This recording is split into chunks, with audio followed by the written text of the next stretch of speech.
Assalamualaikum warahmatullahi wabarakatuh. Perkenalkan, nama saya Dinar Al-Azhari dari kelas 11 MIPA 1 nomor absen 5. Di sini saya akan menjelaskan materi biologi tentang membran sel. Selamat menonton. Membran sel. Apa itu membran sel? Membran sel adalah membran semi-permeabel pada sebuah sel yang mengelilingi dan membungkus isi sitoplasma dan neoplasma. Membran sel merupakan lapisan tipis dengan tebal sekitar 8 nm yang membatasi isi dengan lingkungan di sekitar. Pembentukan membran sel dilakukan dengan bahan dasar berupa lipoprotein yang dibentuk oleh lemak dan protein. Sifat membran sel yaitu semi-permeabel karena adanya struktur fosfolipid. Semi-permeabel adalah sifat membran sel di mana hanya zat tertentu saja yang boleh masuk ke dalam sel. Pada sel hewan dan manusia, membran sel terletak di bagian terluar, sedangkan pada tumbuhan, membran sel dikelilingi dinding sel. Membran sel bisa dianalogikan sebagai kantong plastik. Kantong plastik itu bisa membungkus semua barang, belajar kamu. Nah, sama halnya dengan membran sel.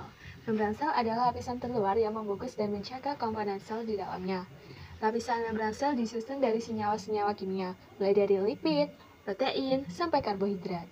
Nah, beginilah gambaran struktur membran sel. Fosfolipid terbagi menjadi fosfat, hidrofilik, dan lipid hidrofobik. Karena ada dua, maka disebut fosfolipid bilayer. Protein integral adalah protein yang menembus dari atas sampai bawah membran sel. Protein perifer hanya berada pada bagian atas atau bawah membran sel. Protein saluran mempunyai pori-pori yang menyalurkan ion pelarut air.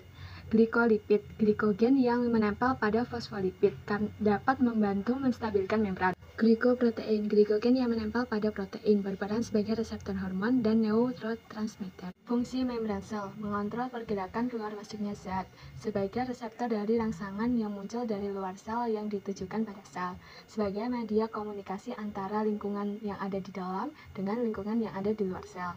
Tempat berlangsungnya berbagai reaksi kimia, melindungi bagian sel dan memberi bentuk sel, menjaga agar komponen-komponen sel agar tetap terisolasi dari lingkungan luar, memperkokoh sel sebagai transfer molekul.